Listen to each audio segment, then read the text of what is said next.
একটা লোকের মৃত্যু সময় চলে এসেছে, সে মারা যাবে এমন অবস্থায় একটা মুরব্বী সাহেব বলছে, আরে তোরা কি কেউ কোরআন পড়তে জানিস না?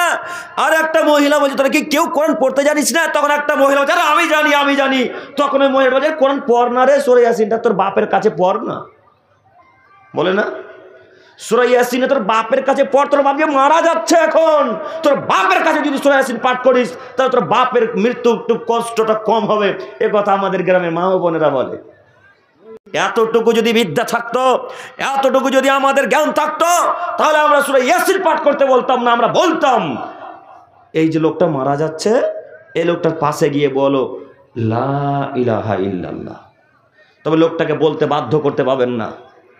মনে করেন আমি মারা যাচ্ছি, একটা আমার দিকে তাকান, মুরব্বী সাহেব আপনার দৃষ্টি আকর্ষণ করে আপনাকে বলি, আপনারা হয়তো এই বিদআতি কাজকর্ম চালু করেছেন বা এখনও করেন, একটা আপনাকে আমি অনুরোধ করে বলি, একটা আমার দিকে তাকান। মনে করেন আমি মারা যাচ্ছি, আমার জান একেবারে চলে যাবে এমন তো অবস্থায় আপনি আমার কাছে এসে আমাকে বলতে পাবেন না যে আব্দুল করিম ভাই বলেন না একবার লা ইলাহা ইল্লাল্লাহ, একবার বলেন আব্দুল করিম ভাই লা ইলাহা ইল্লাল্লাহ, আব্দুল করিম ভাই বলেন একবার লা ইলাহা ইল্লাল্লাহ। আমাকে এইভাবে কথা বলতে পাবেন না। আপনাদের পাশের বাড়িতে কেউ যদি মারা যায় এমন অবস্থা থাকে, বলতে পাবেন না যে আব্দুর রহমান বল লা ইলাহা ইল্লাল্লাহ, বল লা ইলাহা ইল্লাল্লাহ বল, এ কথা বলতে পাবেন না। কেন বলতে পাবেন না? ওই সময় ওই আব্দুল করিম আর আব্দুর রহমান আব্দুল জাব্বারের কি যে কষ্ট হচ্ছে তা ওই জনের আল্লাহ জানে। ওই সময়তে যদি তাকে লা ইলাহা ইল্লাল্লাহ বলতে বাধ্য করেন, তাহলে হয়তো এর পরিবর্তে অন্য কোনো কথা বলে দিতে পারে। তার মন মেজাজ তখন ঠিক থাকে না, তখন তার ব্রেন মস্তিষ্ক অন্যরকম হয়ে যায়, তাই তাকে বলতে বাধ্য করতে পারবেন না। তো আল্লাহ নবী যে বললেন লাক্কিনু মাউতাকুম ফাকুলু লা ইলাহা ইল্লাল্লাহ, আদমের ছেলে মেয়ে মানুষের জান যাই মরে মানুষের জান যাই মরে এমন তো অবস্থায় তার কাছে গিয়ে বলো লা ইলাহা ইল্লাল্লাহ। আল্লাহ নবী বলতে বলেছেন লা ইলাহা ইল্লাল্লাহ, তাকে বলতে বাধ্য করেননি।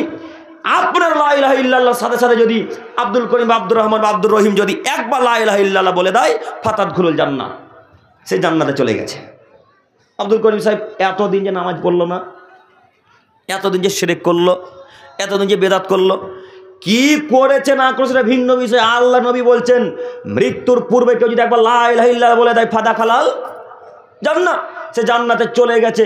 কিভাবে যাবে আমি বোঝাতে পারবো না, কিভাবে যাবে তা আমি আপনাকে বলতে পারি। তবে আল্লাহ নবী বলছেন মৃত্যুর পূর্বে কেউ যদি একবার বলে দেয় লা ইলাহা ইল্লাল্লাহ ফাদা খালাল জান্নাহ, সে জান্নাতে চলে গেছে। পাপ যতই বড় করুক না কেন।